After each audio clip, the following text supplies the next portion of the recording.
Добро вечер, почитувани гледачи. 29 февруари, последниот ден во месецот, последниот работен ден за заспи ако можеш во оваа работна недела. Јас сум Драго Милосављевиќ, со мене е Горан Момировски и пред нас е час и 15 на минути во кој што ќе разговараме на една наистина многу важна и интересна тема. Еве за почеток да кажам, моментално во Советот на безбедност на Обединетите нации во Њујорк се расправа за оној напад во Газа, каде што загинаа најмалку 112 луѓе кои што чекале хуманитарна помош. Меѓутоа, оно што сакам да го истакнам во оваа прилика е дека според последните информации 30.000 луѓе се убиени во Газа, а од нив, внимавајте, 13.000 деца. Децата се најневините, најнедолжните, најсаканите од сите, а за жал често пати се жртви на лудоста на возрастните, дали кога се во прашање војни, насилства или кога е во прашање дури и потесното семејство. За таа цел вечер разговараме со господјата Катрина Котеска-Стисниовска, адвокат специализиран за семејни прашања. Добра вечер. Добра вечер. Пред нас е вела многу интересен и многу важен разговор за исклучително сензитивна тема, меѓутоа е претходно само да кажеме нешто што верувам дека ја вознемири македонската јавност во друг правец, додека се собираат фамозните потписи за председателските кандидати. Чинам дека денеска уште не се пријави никој што успеал нови 10.000 да собере. Техничкиот министер за внатрешни работи, господин Тошковски, токму на оваа фреквенција на Алфа телевизија објави дека дури 100.000 наши граѓани без лични документи се во опасност да не можат да гласаат на престојните председателски и парламентарни избори. Тој зборуваше и за некаков изборен инженеринг, меѓутоа ако се покаже дека тоа е точно, тоаш веќе однапред се фрла страшна сенка врз целиот изборен процес, па еве со Горан сакаме да го прокоментираме малку и тоа. Да, се работи за над 103.000 луѓе според актуелните анализи на Министерството за внатрешни работи. Се работи за луѓе кои што немаат извадено лична карта, одnosno пасош со новото име и чии што лични карти ќе истечат до изборите на 24 април и на 8 мај. Значи тоа се лични карти кои што нели според одлуката на парламентот важат, меѓутоа рокот на истекување е до 24 април 8 мај и тие нема да можат да гласат на изборите, што е сериозен проблем. Се работи значи за 103.000 луѓе, од кои што еве да речеме дека излезноста е 55% од прилика, некаде околу 60.000 луѓе нема да гласаат на следните председателски парламентарни избори. Овој податок Оливер Спасовски го имал и неговиот тим. Во неколку наврати им било сугерирано, ова се информации кои што јас ги имам од мои извори, од претходниот тим, да речем, на Оливер Спасовски, и тие точно знаеле дека 60.000 луѓе, нивните проценти до 70.000 луѓе нема да можат да гласаат заради оваа работа и во меѓувреме не било ништо преземено. Со оглед на тоа што се работи за сооднос меѓу гласачите од некаде околу 2,5:1, 2:1, еве да речеме дека е 2:1 за сегашната опозиција, тоа значи дека најмалку 20 на 30.000 луѓе кои што би гласале за опозицијата би ги изгубиле како гласачи, зборам за ВМРО ДПМН и за албанската опозиција. Се работи според мене за една сериозна, монструозна операција во која што се одзема гласачкото право на огромен број на луѓе, теоретски 103.000, реално 65-70.000 луѓе, нешто што е само дополнување на одземањето на право на слободно движење, уставна категорија. Вие сте адвокат, ги познавате овие работи, сте експерт за семено право, за семено насилство и така натаму. Меѓутоа, можам и од вас да побарам еден став, како го ценувате овој за мене монструозен план, вие како ќе го наречете, не знам, да свесно или пак со нечинење одземете гласачко право, што е исто така основно човеково право на гласање, на избор на своји народни представници и за председател конкретно на толку голем број на луѓе. Јас сметам дека треба да се има механизам за овие луѓе кои ги спомнавте во толку голем број да можат да излезат на избори и да го остварат своето гласачко право, бидејќи ускратување на било кое право, на било какво право, дали се работи во семејните области или вака како што е во изборното законодавство, е секако ускратување на едно право. Така. И тоа не сме да се случи. Да. Има повеќе начини од тоа што го разговарав попладнево со луѓе. Едното е измена на изборниот законник, другото е измена на законот за лични документи, за патни исправи, за лична карта, не знам како точно се нарекуваат сега овие закони, каде што тие ќе можат да важат и такви преседани имало и во Македонија во 98-та година, чинам, кога стариот југословенски пасош од СФРЈ бил проложен да може да се користи како идентификационо средство на изборите тоа 98 година, а има и во некои други држави каде што се менувале одредени закони или лични документи да можат да важат. Значи да немаат правно важење надвор од државата и па дури натре во државата, но да бидат користени за идентификација. Така што има такви решенија, е сега прашање на политичка волја. Изборниот закон мислам дека 6 месеци пред избори не може да се менува, но доколку има политичка волја, и тука всушност ќе видиме дали се работи на вистина за монструозен план, ако сегашната власт одбие да преземе вакви прилики, тогаш ќе биде јасно дека некој намерно го планирал ова. Но добро, да не инволвираме вас во политика, со вас сакаме да разговараме за нешто што за жал се случува во огромен број на македонски домови. Зборам домови во Македонија, без разлика на етничка, верска, урбана, рурална средина, образовна. Статистиката, вие подобро ја знаете, укажува дека во огромен број на македонски домови секојдневно се случува насилство, физичко, психичко и така натаму. Имам информација дека само на територија на СВР Охрид секојдневно опфаќа повеќе градови. Дебар, Струга, Охрид, Кичево, Македонски Брод, чинам дека е. Само во овој СВР Охрид, такви има 8 во државата, има по 3 пријави за семејно насилство секој ден. Што јас мислев дека е месечно или неделно. Значи, не се зачудувате од овие бројки? Не, воопшто. Воопшто не се зачудувам, затоа што како адвокат кој работи семејно право, обично семејните насилства, праксата покажува дека се случуваат за време на викенд или за време на празници, кога, нели, двата сопружници или двата партнери ќе бидат заедно и обично за викенди само јас како адвокат што работи семејно право добивам по 2-3 повици, а замислете другите. Не велам дека сите се пријавуваат и процесуираат, многу и од нив и не се процесуираат, доаѓа до повлекување на пријавата или до само поминува како писмена опомена, односно како поплака, меѓутоа дека постојат пријавувања, постојат. Тој тренд го поздравувам, бидејќи се работи кампањски и добри резултати дава тоа. Да се пријавува. Го поздравуваме моментот на пријавување на насилството, апсолутно, да, на пријавување и констатирано е со статистики дека е зголемен процентот на пријавување, меѓутоа тука постојат и некои нови трендови за кои ќе продискутираме вечерва, а тоа е пријавување, јас што го викам 1 на 1. Значи, кога статистиката говори, за жал да не бидам погрешно сватана, апсолутно немам никакви претензии, меѓутоа мажите се поголеми сторители на семејно насилство од жените. Тоа го кажувам. Тоа се подразбира. Не може да го негира никој тоа. Апсолутно. Знаете што ме интересира? Семејното насилство и генерално насилството во било кој облик не е за нас нешто ново. Често велиме ова е патриархална средина, колку ева да звучи малку и анахроно. Го имало од секогаш.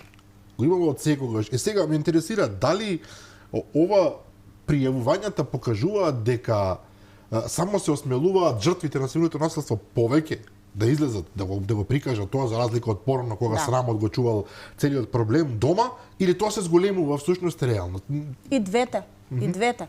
Значи го пријавуваат, меѓутоа во последно време, посебно после пандемијата, процентот на семејното насилство бележи пораст. После пандемијата? Да. Седна тоа, вака некој ќе се појават теоретичари на заговори, тие што ги боцкале со Pfizer или не знам што тама работа. Не, едноставна е причината. Значи за време на пандемијата бевме во карантин.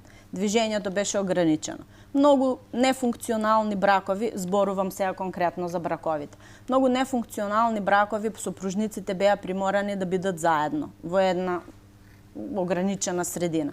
И тука конфликтот е неизбежен. Конфликтот се избегнува кога двајцата сопружници или партнери, небитно, се едниот на работно место ќе оди или ќе има обврски, па ќе се врати дома и тука постои некое оладување на тензијата. Меѓутоа, кога ќе се затворат луѓе кои евидентно не можат да се поднесуваат, народски кажано, еден со друг, тогаш доаѓа до ескалација на нивните конфликти и доаѓа до семејното насилство.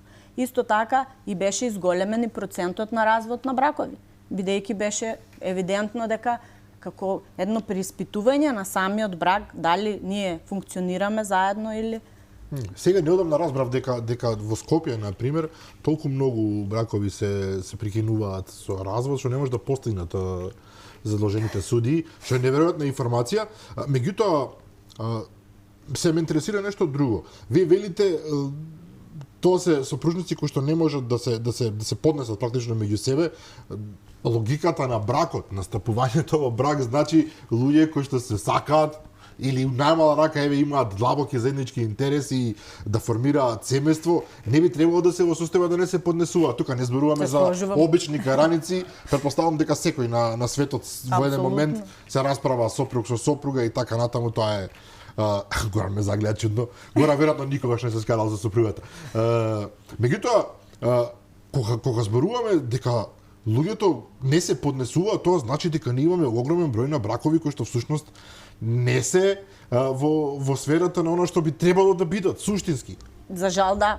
За жал мора да се констатира така, бидејќи не велам дека тоа е изгубена битка. Многу од тие односи може да се поправат. Меѓутоа, за жал, ние немаме традиција на обраќање за помош. Има психолошки семејни советувалишта, например, во склоп на секој центар за социјална работа во било кој град во нашата држава. Но тие колку се... Многу малку.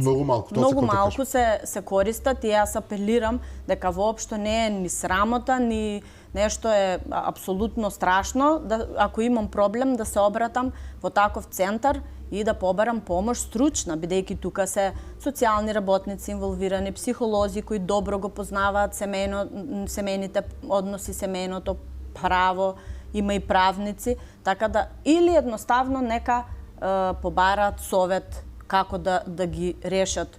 Има и психолошки третмани, има и приватно, значи не е срамота да се побара помош, бидејќи многу од односите се поправливи и може да се поправат. Меѓутоа, сепак, нашата традиција од порано, зборам, допринесуваше многу често да стапуваме во брак од погрешни причини. И тоа на долги патеки ни се рефлектира. Тоа ќе се рефлектира, да. А стигмата, се свижам горам, стигмата на општеството е главниот проблем. Ако пријавиш семејно насилство, тоа значи дека твојот брак не чини, децата страдаат при тоа и тоа ќе значи дека како семејства не сте успеале, па соседите ќе речат аха, еве ги, зарем се уште јас сакам да верувам дека сме напреднале малку во цивилизацијска смисла. Малку да. Малку да, меѓутоа и натаму тоа се оние проблеми што навистина ги спречуваат, еве пред се жените ќе кажа да пријават дека имаат проблем, реален проблем дома.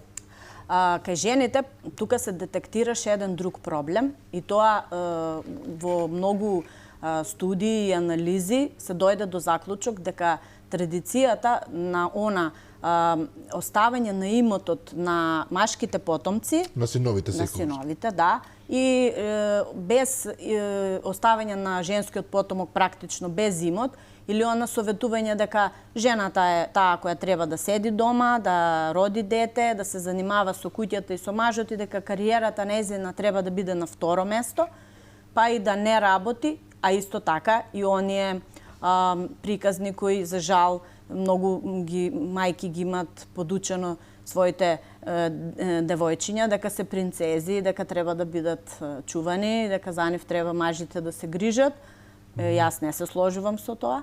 Секоја жена треба да е принцеза на својот партнер. Меѓутоа тоа не значи дека не треба да работи, да заработува и да има свој пари во джеп, се разбира. Намерно овој разговор го направивме на 8 дена пред 8 март. Сите зборуваат на 8 март за овие теми, за овие прашања, маршеви се организираат. Ние се обидуваме за вакви граѓански теми да зборуваме барем еднаш во неделата сега на оваа тема. Рековме преска, има зголемен број и на пријави, има зголемено насилство, особено по ковидот.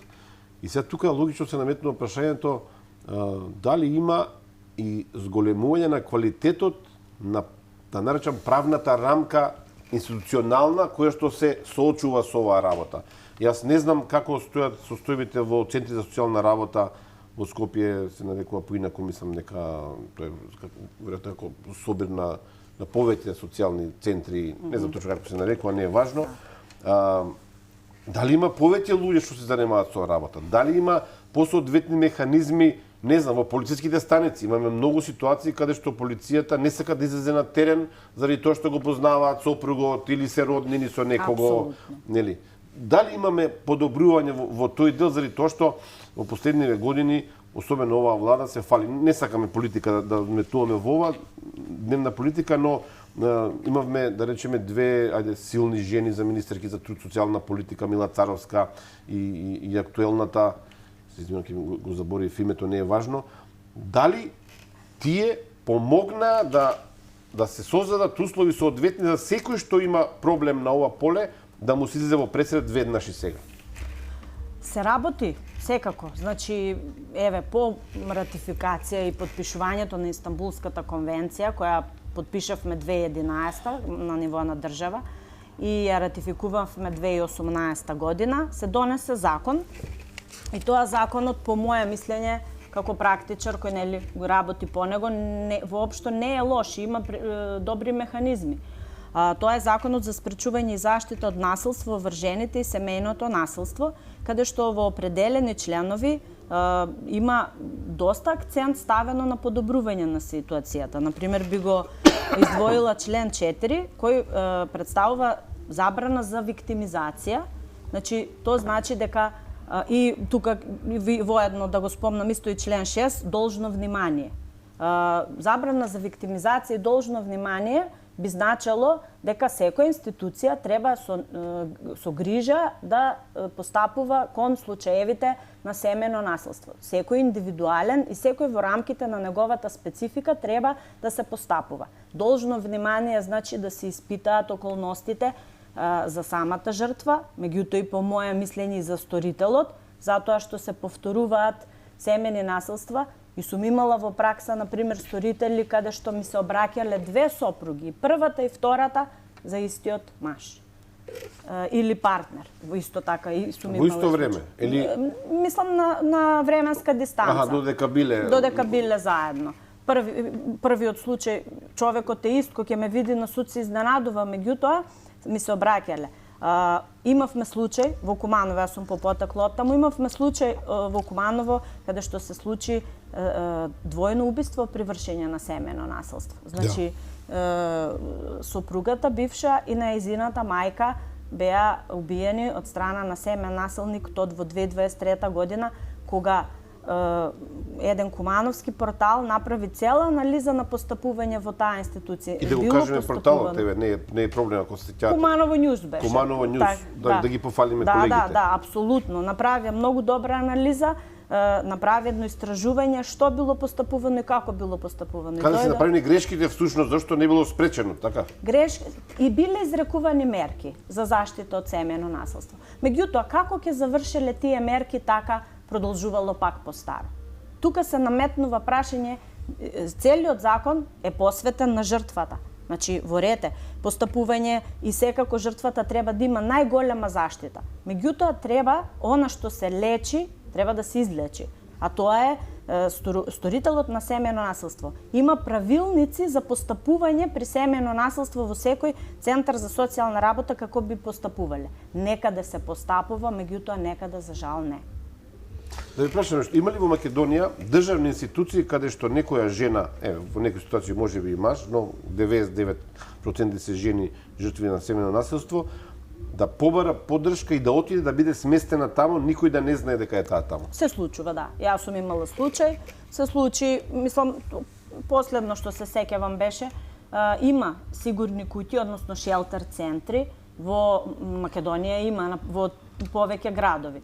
Значи, може да побара, меѓутоа, она што јас лично не сум била да ги видам условите таму, меѓутоа она што се жалат е за условите кои се во тие шелтер центри. Тоа се оние сигурни куќи, се работи за куќа или стан на определена локација тајна, каде што се сместуваат жртвата и децата, најчесто жените, нели, децата, каде што се сместуваат, им се оневозможува контакт со надворешната средина, се чувани под полициско обезбедување за да не се дознае. Меѓутоа, ние патиме, јас велам, то не можеме да избегаме. Ние патиме од мала средина. Значи, ние сите се познаваме меѓу себе. И во едно Скопје, кој е милионски град, ке се најдат, мене ми изненадуваат, од средно, од колеги, од факултети и така натаму, пак средината е мала. И сите се знаеме, и тоа е јавна тајна. И кај се наоѓа тој шелтер центар во некој град, и во Битола, што Битола е поголем град од каде што живеам, меѓутоа и во другите градови. Значи, малку треба да се поработи по моје мислење, малку треба да се поработи на тоа прашање.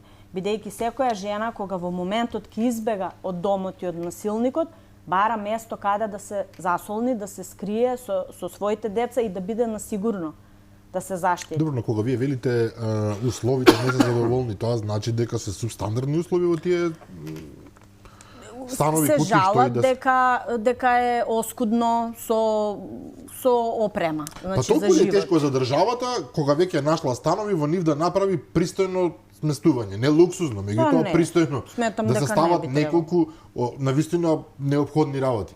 Апсолутно не. Сметам дека не е проблем.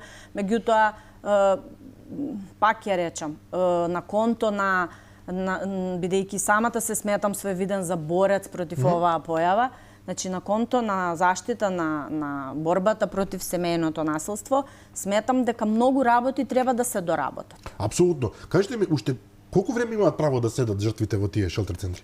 Времето е ограничено. Значи, тоа зависи од потребата на жртвата, пред се. Дали жртвата има потреба да го продолжи до кај 2-3 месеци максимално, до 2 месеци, меѓутоа, доколку чувствува потреба, може да биде побарана заштита. Исто така, она што, гледајќи ја статистиката, спремајќи се за денешната емисија, видов дека многу од жртвите бараат, например, многу од жртвите пробуваат да стапат во контакт со институциите, меѓутоа не знаат како и каде да се обратат.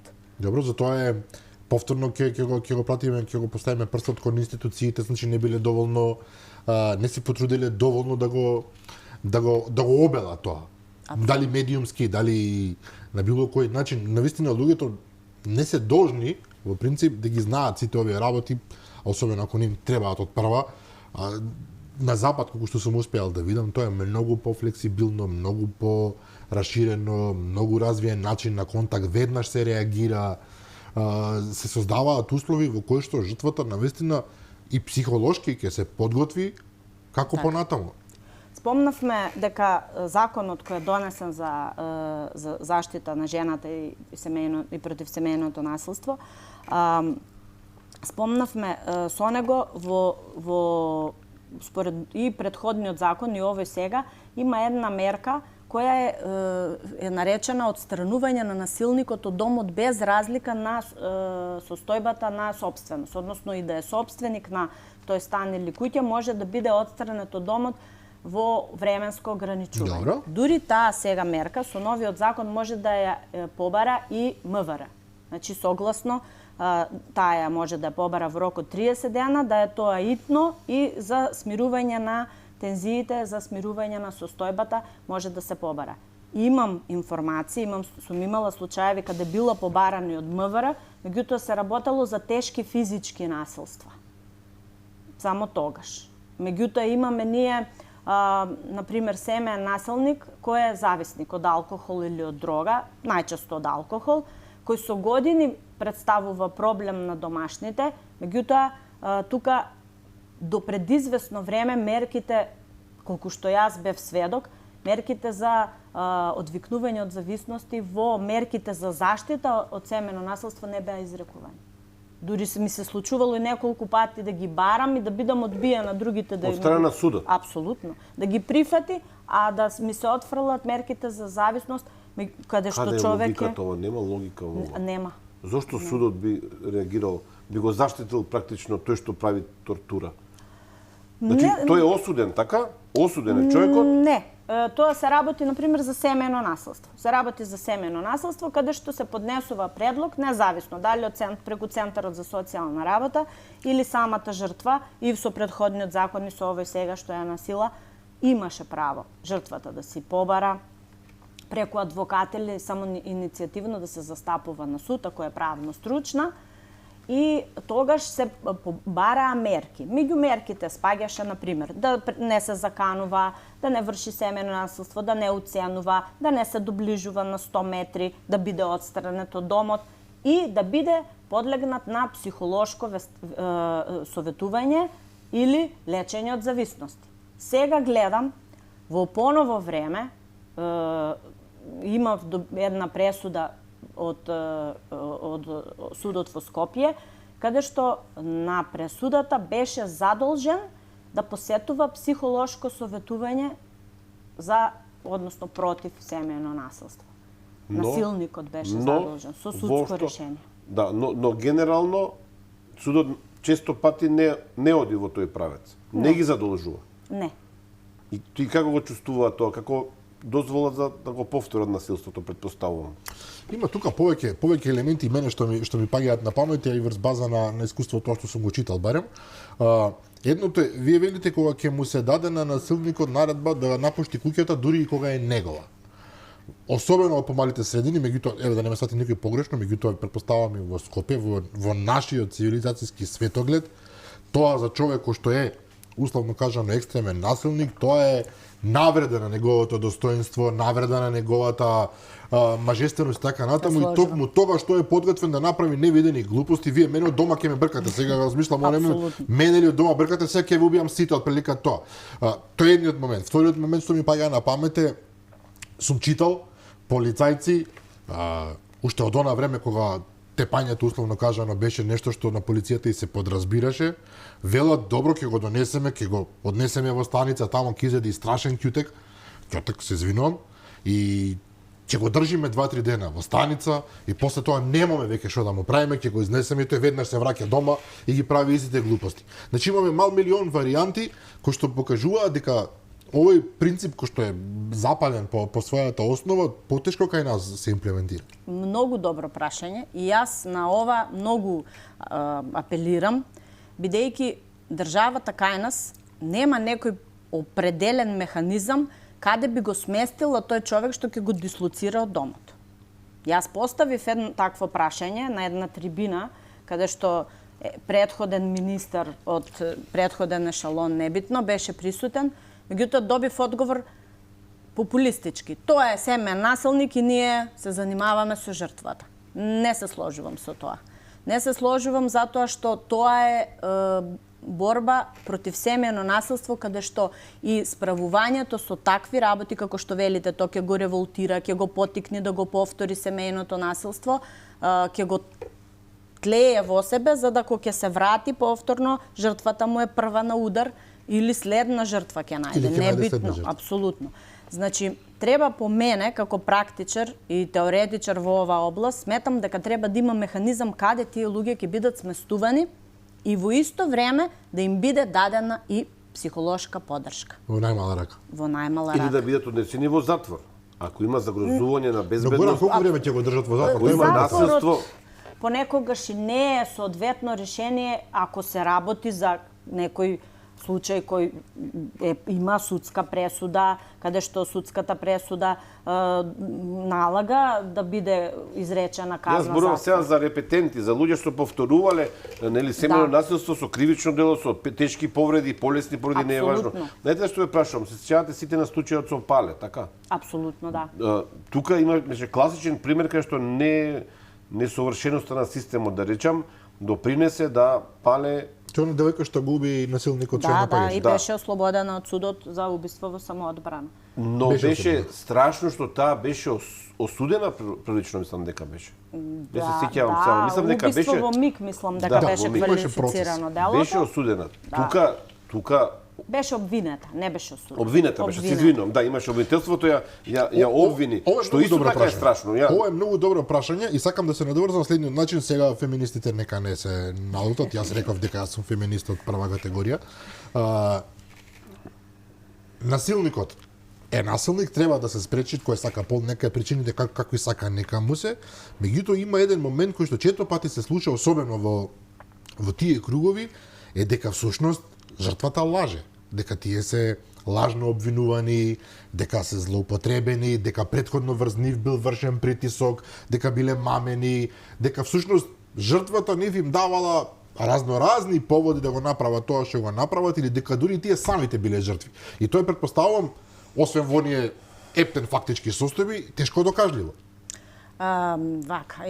Во оваквите случаеви, каде секогаш во семејното насилство и било која друга материја постојат лажни пријавувања. Меѓутоа, секој треба да знае дека лажното пријавување е кривично дело. Апсолутно. Се одговара за тоа. Тоа не смее да биде случај ниту од страна на мажот, ниту од страна на жените. Сега неизбежно е да ги поделиме половите, меѓутоа мораме во ова дискусија тоа да го сториме. Небитно дали се работи за намамување или за манипулација, без разлика. Некогаш се случува, и јас ќе ви кажам и обратно, да ја предизвикува жртвата со тешки навредливи, со муабети во смисол каде што жената е најкревка и а то се децата. Ке ти ги земам децата, нема да ги видиш и така натаму. Тука е оној тригер кај што се случува кај жената да експлодира и да изгуби контрола над своите постапки, а тоа да биде целта на насилникот за да се прикаже тука исто. И јас апелирав на ова, бидејќи во последно време јас можам да се сетам на минимум 3 случаеви што ги имам, каде што мажот е долгогодишен семеен насилник, меѓутоа ќе најде адвокат и адвокатот ќе го посоветува. Или небитно, самиот ќе слушне негде ќе види, да не биде дека адвокатот ќе го советува во секој случај. Меѓутоа, ќе дојде до идеја самиот дека да речи сега јас ќе ја пријавам неа. И ќе имаме еден. Па сега ако повлечи таа пријава, ќе повлечам јас. Па нека докажува. Јас имам каде што сум докажувала на суд и прифатиле загрозување на сигурност, бидејќи во семејното насилство обично кривични дела кои се оние кривични дела кои се случуваат при сторување на семејно насилство се телесната повреда, тешката телесна повреда, загрозување на сигурноста по член 144 и сега има и демнење и се воведе, меѓутоа тоа е друга тема. Добро, но имаме и убиства понекогаш за жал. Има и убиства при вршење на семејно насилство, има и силување при вршење на семејно насилство. Што исто така, тој е посебен феномен за нас, уште нов. Често пати, јас еднашка читав пред некој Фейсбук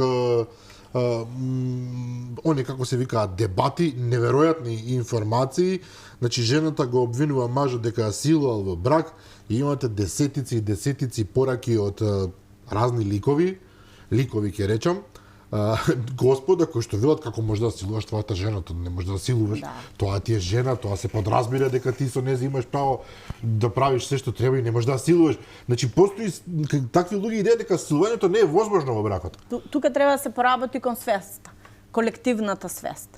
Значи малку колективната свест да се насочи на тоа дека секоја наметнување на волја, јас то така го велам, наметнување на волја е некој вид на насилство. Значи, без разлика дали се наметнува волја, тоа е психолошко насилство. Ако мене мојот сопруг секој ден ме тера да гледам фудбал, пошто е фудбалер, Добро е опасна тема сега. Значи, малку и да се нашалим. Меѓутоа, ако секој ден ме тера да гледам фудбал, а јас не сакам, тоа е наметнување на волја и врши психолошко семејно насилство. Не велам дека јас не треба да се договорам со него или да постигнеме брачна согласност како да го користиме тоа далјинско. Меѓутоа, не одма па сега јас да го пријавам за семејно насилство, нели прво треба да поработиме на односите во бракот. Да, специфични се. И се тука доаѓаме до овој главен момент. Затоа и најавата ми беше таква. Извини, само сакам да искористам нешто да не одиме во друг правец. За децата. Да, децата, но во контекст на тоа што го споменавте преска, видите имате случаи на долгогодишни насилници кои што прават, ајде да не речам, 300 чуда и на крајот се случува, предпоставувам, многу често да не бидат санкционирани. Ме интересира колку од овие случаи не завршуваат со развод или колку завршуваат со развод. Сега вие можеби немате конкретна статистика, ова се сепак сериозни истражувања, ниту од прилика знаете колку завршуваат со развод, колку не. Тука пред се разбира социјалната положба на жената и на мажот, да речеме, многу влие. Многу од жените претпоставам дека не сакаат да се разведуваат заради тоа што ќе изгубат, не се сигурни дека ќе добиваат алиментацијата, што е посебно прашање за подоцна. Колку од овие случаи завршуваат со развод? Обично праксата моја што ја имаме, прво има едно 2-3 пријавувања или 1-2 пријавувања каде што се уште постои надеж дека тој брак ќе биде спасен. И неколку жени од моите клиентки ми се имат прво јавувано неколку пати, ќе го пријавам, што да правам, има насилство, добива совет од мене, каде да се обрати, што да направи, така натаму, меѓутоа наеднаш ќе ја снема и јас сваќам дека тука се предомислила на конто на децата кои ги клава на, да речам, на фронтална линија заради нив. Меѓутоа јас сите ги советувам дека семејното насилство и лошиот брак не се трпи баш поради децата, бидејќи децата треба да живеат во една здрава средина. Обично има прво 1 до 2 пријавувања, еден чекор напред, назад 2, за да конечно се одлучат, бидејќи тоа семено насилство се повторува. Ако е инцидентно еднаш или 2 пати, можете ќе му прости во животот, повеќе нема да се повтори. Има и такви случаи секако. Првите години од брак се тешки, навикнување еден на друг. Меѓутоа, после извесно време доаѓаат до ситуација каде што се смируваат страстите, доаѓаат децата и веќе сосема поинаква е ситуацијата. И браковите се разведуваат во тој случај кога ќе се прелие чашата.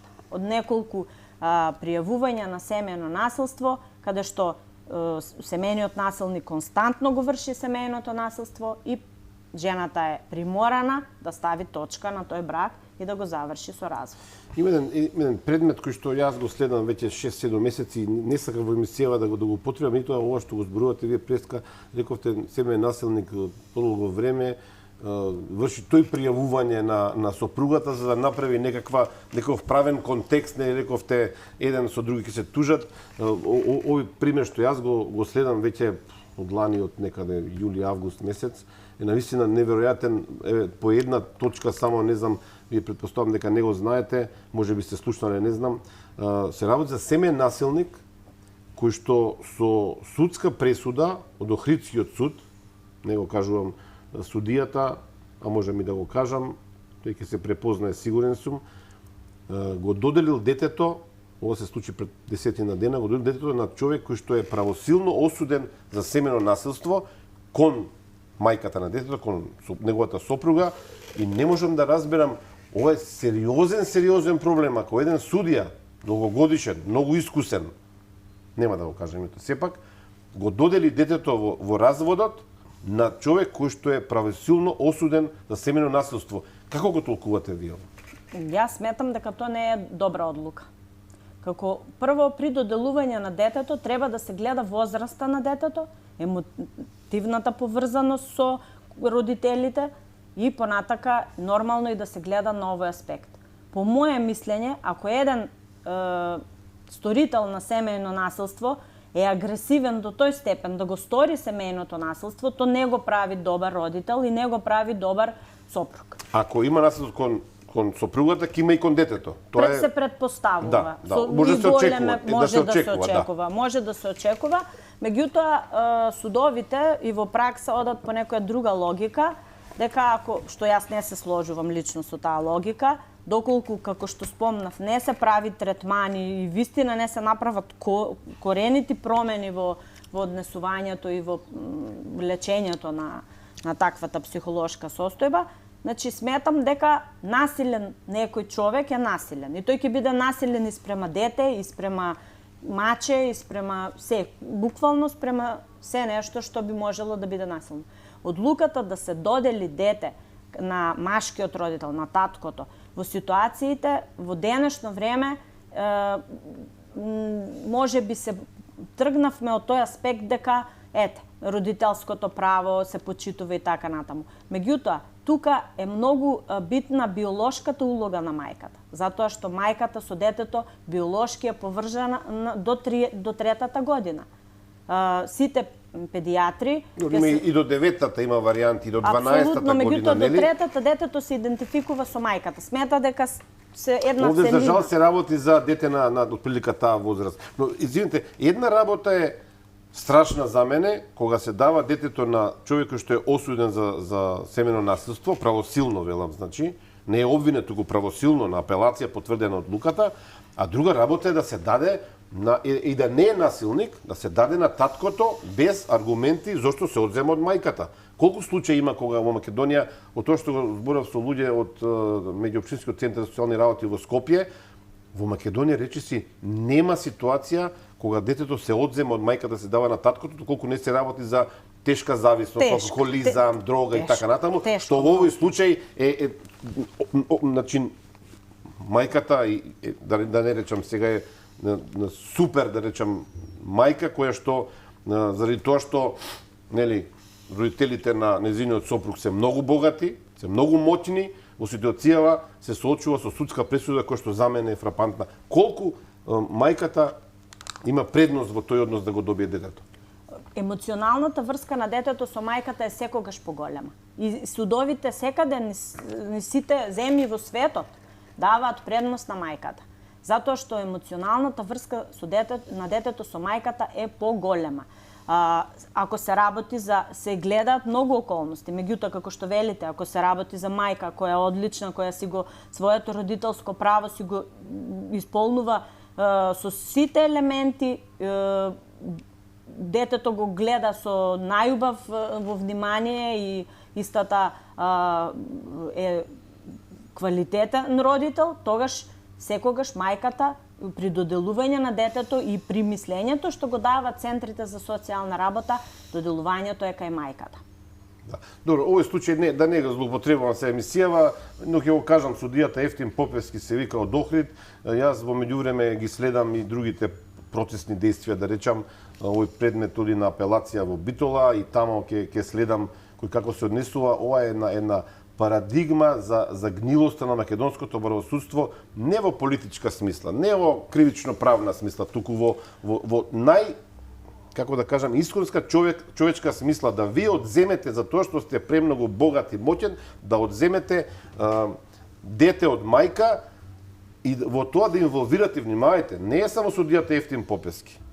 Центар за социјална работа во Охрид, сериозни индици. Имате докторка, врвна докторка позната во Македонија, која што оди сведочи во случајот, повторно и тоа го истражуваме сериозно, која што воопшто нема психичко образование, да речам, за психолошки анализи, која што е педијатар, а која што се занимава во случајов со сведочење, каде што апсолутно има делумно, да речеме, поврзаност околу здравствената состојба на детето, меѓутоа сакам да кажам еден систем тотално корумпиран, и за ова не знам дали ќе излезе на крајот документарен филм, но сакав да ви искористам емисијама да поразговараме, ги потврдите за жал моите стравови. Добро, одиме со други теми. Спомнавме алиментацијата преска. Како функционира системот на плаќање на алиментација во Македонија? Успеваат ли жените да ги добијат тие пари кои што им следуваат според законот? 30% колку се од примања? Ќе објаснам. Да. Значи, алиментацијата исто така представува еден горки проблем во нашата држава. Како некој што има контакт со многу самохрани мајки, кои добиваат алиментација, односно не добиваат во конкретниот случај, мојата идеја беше да апелирам за создавање на еден државен фонд за исплата на ненаплатлива алиментација од X причини, кратко ќе ги објаснам кои се тие, затоа што таков фонд сите земји во нашиот регион кои се наши соседи го имаат таковиот фонд, а тоа е некој државен фонд од кој се исплатува ненаплатлива алиментација во поглед на родител кој е одсутен, кој не е способен за работа или кој е на издржување на затворска казна, на пример. Во конкретниот случај, најголем проблем се јави со заминување на претежно татковците во странство на работа. Меѓутоа со бугарски пасош, не како македонски државјани, туку како бугарски државјани. Тука се создава еден правен вакуум, каде што во нашата држава не постои човекот, заминате од државата, заминате со исправа на друга земја и таму се јавува како бугарски државјанин. Пример, прво што ми текнува е за бугарските пасоши. Тука наплатата на издршката не е можна ни на меѓународно ниво, бидејќи таму тој не е како македонски државјанин, туку како бугарски државјанин. И тука се представува проблем како да му се наплати. Тука сметам дека треба да има фонд од кој државата ќе исплаќа таа алиментација за детето, а понатака ќе најде начин да наплати. Слично е нешто законот за бесплатна правна помош или примарна и секундарна правна помош. Значи и оној закон што излезе, кој се уште не е во функција како што треба, а тоа е законот за обештетување на жртви на кривични дела. Кога како практичар кој работи со мајки и со деца, сметав дека малку е апсурдно да се дава оштета на жртви на кривични дела, не дека не заслужуваат или не треба да им се даде. Меѓутоа тука може да спаѓаат во таа категорија и работно способни граѓани кои имаат приходи. Овде се работи за деца, малолетни. Малолетно дете се смета до 18 години, каде што до 15 години законски му е забрането да работи, да остварува било каков приход. А од друга страна му се потребни баш во тој период и средства и за живот, и за школување, и за се. И тука малку треба да се поработи нова. Особено, сега морам да поздравам, добив една прекрасна пресуда, каде што исто се работеше за семеен насилник, долгогодишен семеен насилник кој беше осуден за кривично дело, но не по дефолт само со условна осуда и тука завршува целата приказна, туку се искористија придобивките на законот за пробација, па му беше со судска пресуда му беше наложено задолжително да се вработи, значи да прифати вработување од агенцијата за вработување кој ќе му биде понудено како невработено лице, да прифати бидејќи долги години е невработен и не постои начин за наплата на алиментација. Претпоставам вработен, но неформално. Не, значи не, воопшто во овој случај воопшто не работи. Воопшто не работи, иако е во некои своји 30 години од животот, живее на грбот на своите родители, на начин што има малолетно дете, кое треба да го гледа и да го издржува, меѓутоа тоа не го прави и добива, иако имаме поднесено и кривична пријава за неплаќање алиментација, бидејќи неплаќањето алиментација е кривично дело по член 202 од Кривичниот законник, иако има поднесено и завршено правосилна постапка, завршува само со условна осуда и тоа е тоа. Добро. Сега, вие спомнавте неколку причини за ненаплатлива алиментација, меѓутоа има една причина која што јас да рекувам не сака човекот. Не сака, знаете во кој смисол, тој може да ја обезбеди, меѓутоа го изигрува системот за да не го направи тоа. На кој начин мислите ќе го изигра системот? Намерно ќе работи непријавен, например, ќе дава помалку пари колку што треба, ќе го одолговлекува до бескрај. Ќе се вади дека во моментот нема купил автомобил, купил не знам што. Значи, мал милион начини има ако некој сака. Сега некој ќе рече, добро за твој деца е човек аман. Мислам, логиката е дека тие се твои деца без разлика што живеат со мајката во 99% од случаите, меѓутоа има луѓе без совест. Па сега како со нив? Јас разбирам човек што е во затвор, тоа е веќе јасна ситуација, или човек што е во странство, е велите со бугарски пасош. Меѓутоа кога е тука, видлив е, живее можеби на 500 метри од своето претходно семејство, условно кажано, меѓутоа одбива од X причини. Со пресудата за развод на брак или ако доколку се работи за вонбрачно дете, со пресуда со која се утврдува алиментацијата, со судска пресуда се налага да почне процесот на плаќање. Значи му се налага на родителот кој треба да плаќа алиментација да почне да плаќа од определен датум, па додека така стои во законот, додека постојат услови за тоа. Алиментацијата се плаќа до 18 години или додека редовно се школува, но не повеќе од 26 години возраст на детето. Значи цел тој процес треба да Но се сакам да школува кажам, редовно. ако не ја плаќате алиментацијата, државата може да ве гони повторно, претпоставувам, парично за тоа, да ви најде сметката. Не може заради тоа да ве казни на затвор, не може да ве може и тоа. Да, кривично дело е неплаќањето алиментација. Затоа што многумина сум, колку што сум читал, наоѓаат начини да Пробав да го избегнат. објаснам процесот. Значи, судската пресуда подлежи на извршност. Тоа значи дека тој износ што за алиментација ќе се определи се побарува преку извршител, согласно законот за извршување, како секое побарување. Значи, прво се дава износот, односно на извршител, се поднесува барање за извршување, се добива налог за извршување и тука се спроведува извршување.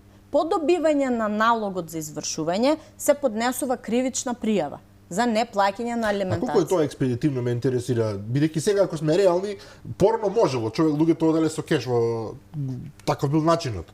Па ќе го скриеш, како велат. Меѓутоа сега со сметките тоа е многу тешко и прилично видливи се парите, барем ако сака државата. Меѓутоа никој не сака да одговара кривично. И никој не сака да одговара кривично. Никој не сака Затоа ме да интересира одговара кој е системот експедитивен во овој експедитивноста се огледа во давањето на извршител, односно предавањето на предметот, на барањето за извршување кај извршителот.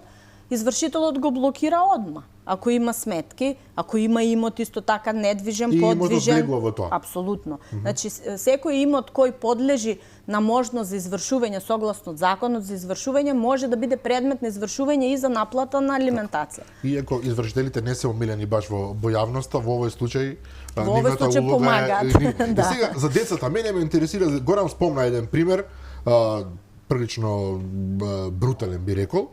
Меѓутоа генерално за мене сите деца кои што се наоѓаат во онаа состојба кога постои меѓу родителите проблем, особено кога е развод и особено кога има семејно насилство, вие не сте психолог, не сме ни ние, меѓутоа јасно е дека децата трпат неверојатни трауми. Те треба да живеат со тоа. Така. Ова е нивниот татко, ова е нивната мајка, какви и да се, така барем велиме. Така. И треба да ги носат тие последици. Што со нив?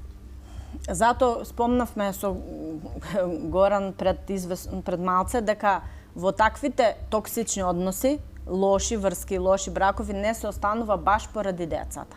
Бидејќи тие се оние на кои народски кажано се крши колата. Значи ако биде обично децата ги повторуваат однесувањата на своите родители. И многу често, иако не сме ние психолози, сме сведоци дека, например, ако има машко и женско дете во таков брак, машкото дете и то крева рака после на партнерката, а женското дете како забелја или по дефолт наоѓа машкој така ќе биде доминантен и то ќе прерасне еден ден, може би и во насилство. Јас мислев дека тоа е само мит, Не, мит, да. не. За жал се случува многу во пракса, каде што некои случаеви, моето сепак искуство во оваа област и не е толку големо, има колеги кои се дупло повеќе од мене и кажуваат дека таквите случаеви се повторуваат и како да делува некој наследен фактор, меѓутоа не е наследен фактор. Па не е генетика сигурно, да. Не е, туку е она што го гледа, Научено. што го абсорбира во текот на детството и така го гради својот карактер. Принципите на имитација и идентификација најчесто ме интересира што вели законот за тој правен институт, како се река, подобар интерес за детето. Како и центри за социјална работа, како судиите на крајшта споменав преска еден, како ти утврдуваат што е подобар интерес за детето? Има прецизна рамка каде што се утврдува, тоа е пред се психолошка категорија. Не верувам дека законот може генерално судијата ќе види во документите што пишува, нели сказите и сведоци така натаму. Меѓутоа, ако не го види детето, како се однесува со мајката, со таткото, ако не ги обсервира подолго време, како ќе разбере судијата или кој друг што да одлучува во Центар за социјална работа, што е подобар интерес за детето?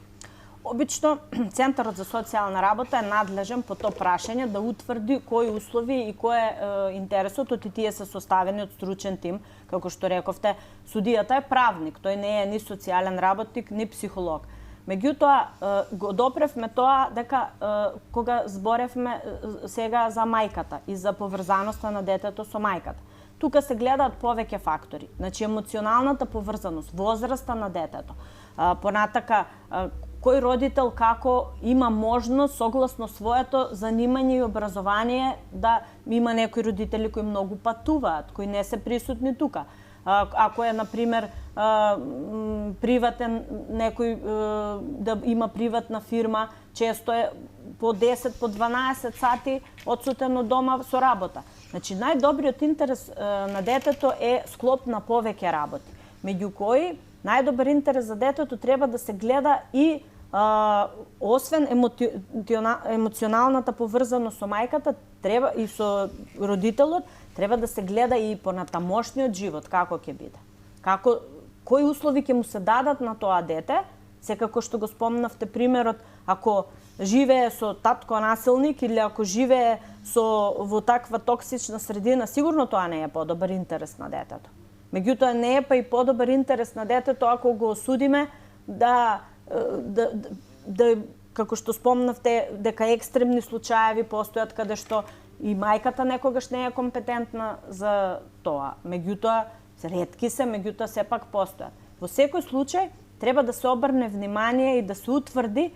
Сега е тоа оставено на центрите за социјална работа и одлуката судот понекогаш сум имала случаи каде што донесе одлука и контра извештајот на Центарот за социјална работа, меѓутоа каде што и тоа е интересен случај да се спомне тука, се случи пред неколку години, каде што Центарот за социјална работа одлучи тогаш детето исто да го даде на таткото без да го гледа по добриот интерес на детето, дека мајката има многу подобри услови, меѓутоа се работеше за странство. Мајката требаше со детето да се пресели во странство, таму најде и сигурна работа и сигурно сместување, меѓутоа тие одлучија дека подобар интерес на детето е да живее во еден многу неразвиен град во Македонија, нема да именувам, каде што одлучија дека таму му е подобро да живее на детето, што не е подобар интерес на детето.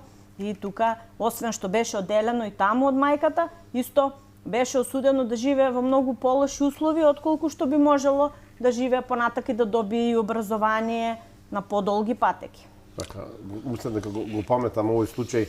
Ме интересира околу деталите во ситуација кога во Македонија сите велиме институциите не функционираат, секаде има корупција.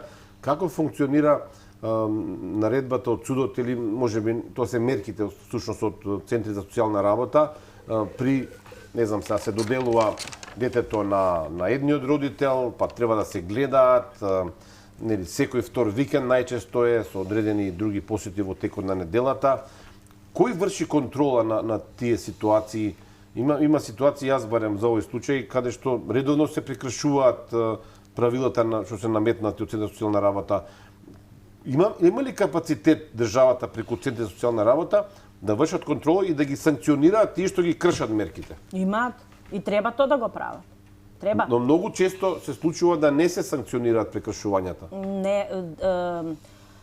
Прекршувањето на решението на Центарот за социјална работа представува кривично дело. И оној што го прекршува, дали е тоа родителот што го зема или што не го зема детето, или родителот што го дава или не го дава детето, тогаш подлежат и двата родители на кривична одговорност. Значи, едно решение со кое нешто се наложува, ако се прекршува, подложи на кривична одговорност. Тука, кога се работи за решение за остварување на контакти на родителот со кој не живее детето, тоа решение може да биде прекршено и кога ќе се прекрши, се сторува кривично дело одземање на малолетник. И за тоа се пријавуваат и меѓутоа, она што сега го слушнав во поново време е дека во полиција бараат 3 пати да се пријави прекршување на решение, за да четвртиот пат поднесат пријава за одземање на малолетни. Заснова на што тоа? Не знам ни јасно. Обичајно право кај полицајците. Три пати да се пријавувало, третиот пат да било. Па јас како реагирав, реков, па до тогаш може тој да го однесе и преку граница детето. Или таја, небитно. Значи, родителот кој сака да го отуги детето од средината во која живее, може тоа да го стори и треба, ако се стори кривично дело, не можеме па аналогно на тоа да чекаме 3 пати убиство, па да го пријавиме и процесуираме, или 3 пати телесна повреда, па да ја. Значи, кривично дело е кривично дело. И ако е сторено, треба да биде пријавено и процесуирано. Меѓутоа, пак, ќе се надоврзам вашиот колега што спомна. Многу често тука има, например, и ситуации каде што се пријавува од обест, од нарушени односи помеѓу партнери. За инет, што се За инет, да. Или може би лажно пријавување се случува и такви работи. Па ќе се закасни со недоаѓање, па за дисциплинирање, меѓутоа дисциплинирање на родителите. Имаат мајките па и татковците имаат проблеми каде што постои ситуација каде што, еве да речеме, мајката има проблеми, почесто нели се доделувани кај мајките, имаат проблеми од неземање или невраќање во определено време. Или земање па после 2 сати враќање. И тоа сето е против решение. Во такви случаеви сите родители треба да знаат дека треба да пријават писмено до центрите за социјална работа.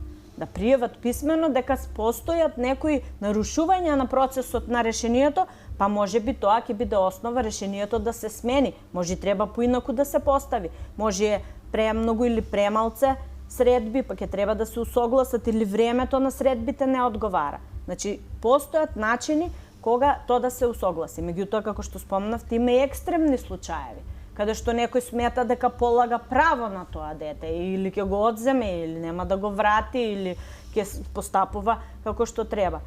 Повторно ќе речам, прекршување на едно решение треба да биде санкционирано во моментот кога тоа ќе се стори. Не треба да се чека неколку пати да се прекршува, бидејќи тука на кој му се создава травма, повторно на тоа дете, која е во средина. Котевска Стесниловска, предскаден наш гледач коментираат многу луѓе, вели дајте за политика зборете, ова е тема која што опфаќа мал број на луѓе, отприлика сега вака парафразирам. Јас се сомневам дека не се работи за мал број на луѓе кои што се директно, да речам, дел од вакви травматични ситуации во семејството. Не се мал број воопшто. Значи, зборуваме, предпоставам, за десетици илјади луѓе во Македонија, се зборувам, нели, од децата, па нивните најблиски другарчиња, од родителите, нивните најблиски подалечни семејства, пријатели, центри за социјална работа. Апсолутно. Зборуваме за една сериозна општествена појава која што е травматична за многу луѓе. Ова општествена појава, за жал, опфаќа па скоро секое семејство, дали посредно или непосредно. Може би тука се случува во самото семејство, може би се случува во поширокото семејство, или постојат пријатели, кумови, роднини, комши, каде што тоа се случува. Меѓутоа, она што е кај нас во нашата средина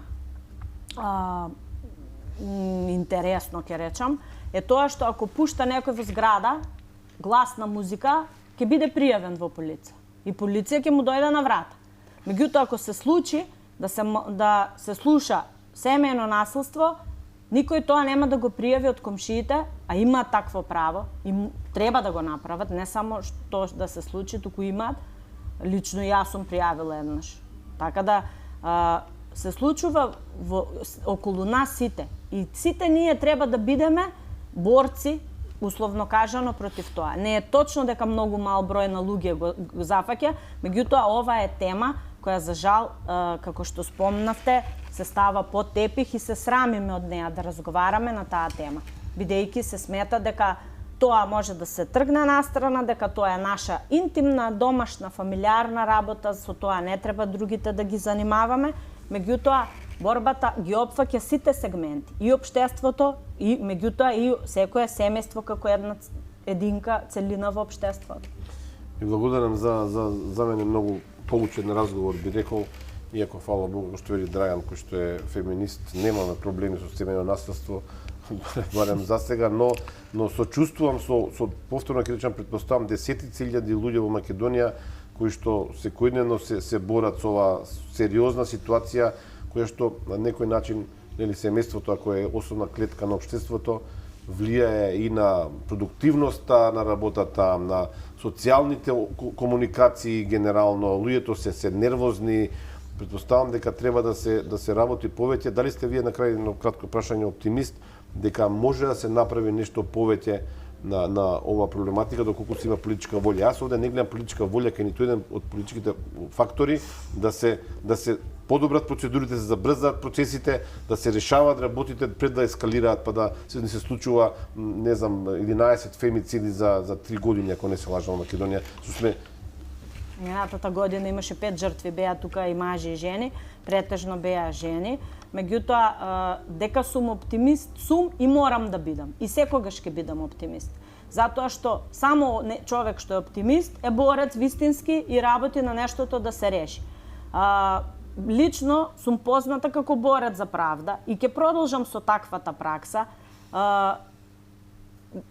посочувајќи ги сите неправилности на институциите, бидејќи само така, ако се укажува, ако работиме на промена на свеста, ако сме сите ние, условно ќе кажам под наводници, полицајци во определена ситуација, како што сум јас на суд, па тука имам од МВР преку центри за социјална работа до суд со кои се работи, и кога ќе се појави некој кој е правен застапник на таа жртва, тој треба да биде и заштитник. Значи да застане во заштита на таа жртва, доколку таа нема сама капацитет да помине низ тој систем, тој треба да ја води. Значи, еве, адвокат или сега има и придружник, по новиот закон има и придружник, тоа е некој што со жртвата може да биде цело време додека трае процесот. Треба да ја свеста, јас вака велам, ако секој од нас си ја врши работата согласно закон и не подлегнува под ударот на мала средина, на пријатели, на политички влијанија, како што спомнавте во тој случај, тогаш ќе има резултати. Меѓутоа, ако сите ние правиме плезир на некој што ни е близок или што е политички моќен, ќе тапкаме во место. А за жал, само ќе спомнам уште една статистика за крај, што ја прочитав деновиве. За жал, констатирано е дека во 2023 година семејното насилство е во подем. Па така, за разлика од пријавите кои биле во 2022, од 1191 пријавено, во 2023 се 2114. За речи си 10% зголемени пријави само, така? Пријави кои тука пријавите се образложуваше дека тоа е поради тоа што се охрабриле жртвите да пријавуваат. Има и такво значење, да, и такво влијание има. Меѓутоа, и жртвите што беа во 2023 ни го покажуваат вистинското лице на оваа појава која се случува. Не би се согласил. Вистинското лице веројатно е десетина пати повеќе, заради тоа што претпоставам дека секоја 10-та жена ќе се охрабри да... Добро, ова е тема која што нема да ја запреме, ќе продолжиме да ја анализираме и понатаму. Котеска Стисниловска, благодариме што бевте вечеров заспи, ако можеш. Да, и поддршка за сите луѓе кои што се борат во оваа битка, поддршка и за вас. Претпоставам дека работите многу про боно, се работи за многу ранливи категории на граѓани и тука сме за вас секогаш кога имате да порачате нешто ново. Ви благодарам. Благодарности одбере за вечерашното гостување, почитувани гледачи. Ете, се обидуваме да бидеме општествено одговорни, може би претенциозно звучи, меѓутоа да отвараме теми кои што сметаме дека се исклучително важни за нашето општество. Тоа беше се за вечерва, утре во 15 часот репризното издание. А јас си Горан Момировски ќе ви сјавиме во понеделник во 22:30 со нови гости. До тогаш пријатно.